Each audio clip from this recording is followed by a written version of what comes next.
The luxury watch market has cooled in 2024 and 2025.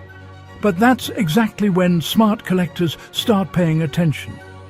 Because when everyone's waiting for the next hype cycle, that's when opportunities appear. These are the 5 watches poised to surge in 2026, and every one of them has the heritage, scarcity and demand to prove it.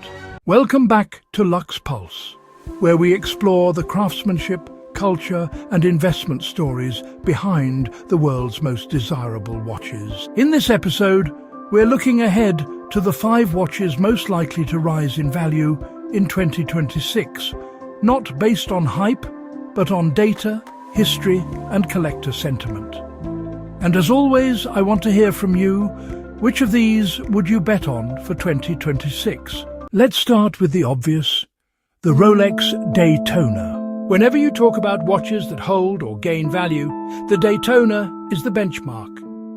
The new 12650LN, released in 2023, refined everything. A sleeker case, updated caliber 4131, and subtle dial changes that collectors obsess over. Why do I think prices will increase? The Daytona waiting list remains among the longest in watch retail, reportedly up to 25 years, according to some ADs. Early pieces are already trading at 2 times retail on the secondary market, with AD waitlist reported to be up to 25 years. It's Rolex's ultimate halo model, the one that transcends generations. At auctions, vintage Daytonas remain untouchable. A Paul Newman Daytona recently fetched nearly $1.5 million at Philips. Every time that happens, modern Daytona demand gets another push. If you could own one Daytona, modern ceramic or vintage, which would you choose?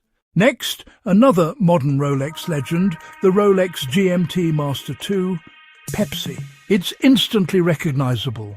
The red and blue Cerachrom bezel, the Jubilee bracelet, and decades of aviation heritage.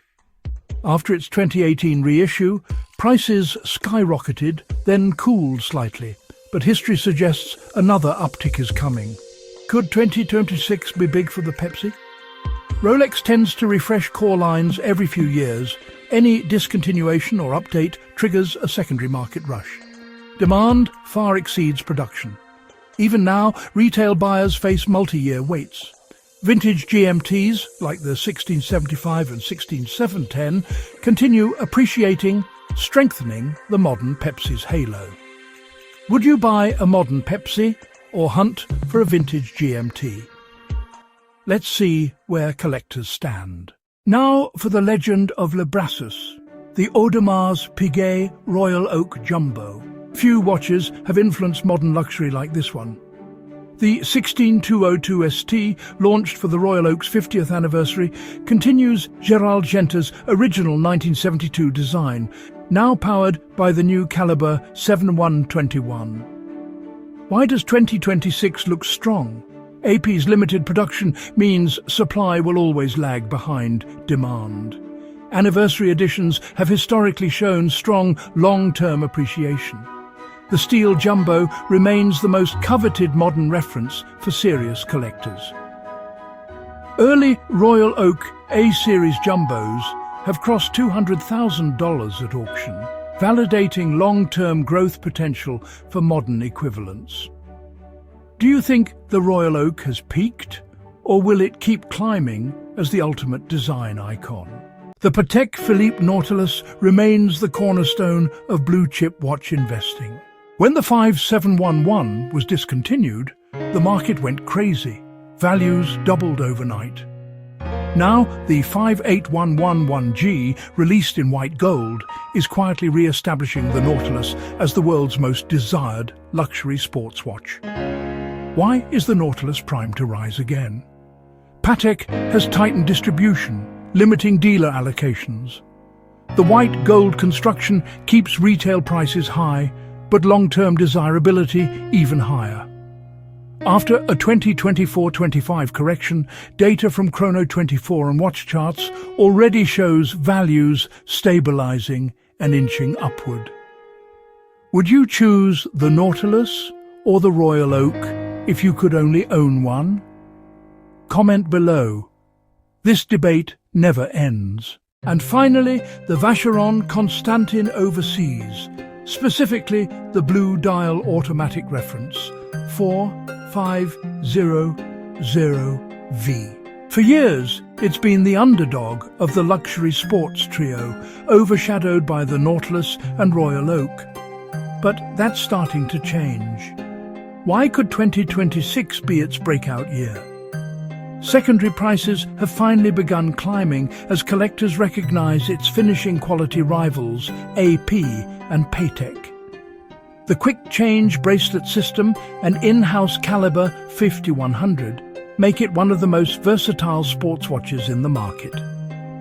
Vacheron's renewed marketing push, combined with global collector recognition, has driven a 15% uptick in 2025 alone. At auction, early overseas models are setting record prices, a sign that this once undervalued line is finally getting its due.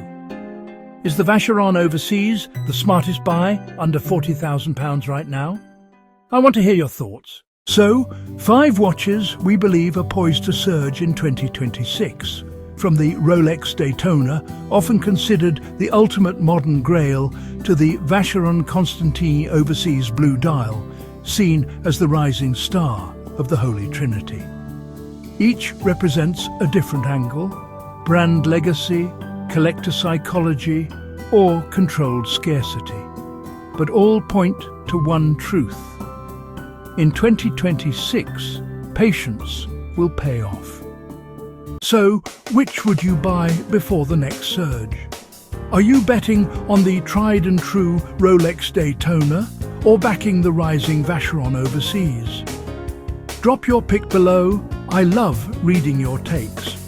And if you want weekly insight into the world of luxury watches, from investment trends to legendary designs, subscribe to Luxe Pulse and stay ahead of the curve. Thanks for watching.